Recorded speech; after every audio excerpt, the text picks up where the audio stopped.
আসসালামু আলাইকুম সবাইকে, আশা করি ভালো আছেন। আল্লাহর অশেষ রহমতে আমিও ভালো আছি। দেখতে পাচ্ছেন ব্রয়লার মুরগির বাচ্চা। এখানে আপনার 200 ব্রয়লার মুরগি আছে এবং এই বাচ্চাগুলো হলো আপনার নারিশ কোম্পানির বাচ্চা। আমার মতে যারা ব্রয়লার মুরগি পালন করবেন তাদের নারিশ কোম্পানি বা কাজী কোম্পানি দুটো কোম্পানির বাচ্চাই ভালো। দুটি কোম্পানির একটি কোম্পানি বাচ্চা পালন করবেন। মানে দেখতে পাচ্ছেন 10 দিনের বাচ্চার খুব ভালো ওয়েট আছে, দেখা গেছে 200+ ওয়েট আছে। যেহেতু আমি নতুন, হয়তো ওইরকমভাবে ওয়েট আসে নাই। দেখতে পাচ্ছেন অনেক সুন্দর বাচ্চা। তো সবচেয়ে আশ্চর্যকর বিষয় হচ্ছে যে আপনার বাচ্চাগুলোর বয়স হচ্ছে 10 দিন এবং 10 দিনে মাত্র 2টি বাচ্চাই মারা গেছে, বাকি সবগুলো বাচ্চা টিকে রয়েছে। এত গরম থাকা সত্ত্বেও বাচ্চাগুলোকে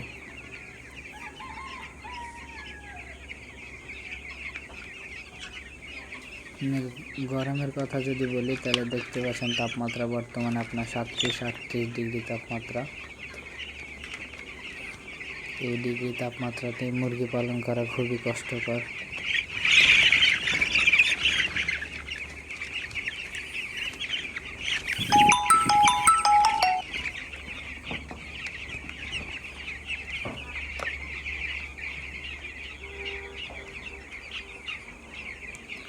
তো যারা এই গরমে আপনার ব্রয়লার মুরগি বলেন, সোনালি কালার বা যাই বলেন, চেষ্টা করবেন একটু তাপমাত্রা সঠিক রাখার জন্য। আপনার মুরগির ব্রুডিং যদি ভালো হয় প্রথম অবস্থায় অবশ্যই বাচ্চার ভালো সাইজ আসবে। প্রথম অবস্থায় যদি মুরগি অসুস্থ করে ফেলেন তাহলে পরবর্তীতে দেখা গেছে যদি টিকেও থাকে ওরকম ভালো ওয়েট আসবে না। ভিডিও করার পরে বয়স দিতেছি, ওই কারণে হয়তো একটু সমস্যা হতে পারে, আশা করি তো ক্ষমার দৃষ্টিতে দেখবেন।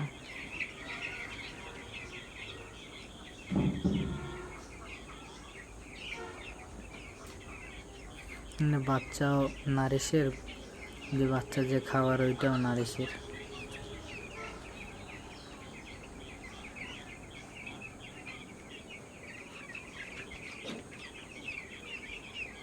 সবগুলো বাচ্চাই সুস্থ সবল, শুধু 2টি বাচ্চা মারা গেছে 10 দিনে।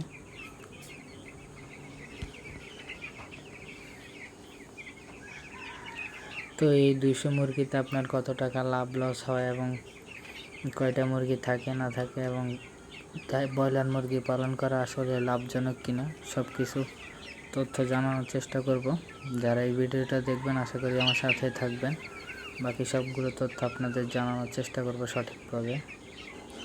তো আজকের ভিডিও এই পর্যন্ত। সবাই ভালো থাকবেন, সুস্থ থাকবেন। আল্লাহ হাফেজ, আসসালামু আলাইকুম।